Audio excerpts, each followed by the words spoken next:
në seancën plenare. Zhveshur pikërisht rajonet nga funksionet e tyre kryesore dhe i ka detyruar të udhëtojnë drejt Tiranës për të marrë nevojat e tyre bazë. Izolimi nuk është vetëm gjeografik dhe unë këtu ngrej disa pyetje, të cilat kanë të bëjnë me ato investime, të cilat janë premtuar në kohë fushate me bujë për Korçën. A keni premtuar në Korçë një aeroport?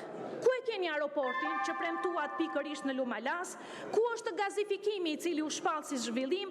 Ku është stadiumi? Por këto mbeten fjalë, ndërsa kryeministri zbriti në Korçë për të inauguruar të ashtu quaturin Poli Dijes, të zbresësh për të inauguruar Polin e Dijes dhe të lësh një rajon të tërë të izoluar, ai është dështim, por nga ana tjetër është mungesë respekti, është kashillëk ndaj banorëve të qarkut të Korçës dhe kur rrugët që kushtojnë më shumë shkërmoqen çdo ditë, problemi nuk është teknik, ai është politik, sepse për këtë situatë ka një përgjegjës dhe ai është Edi Rama.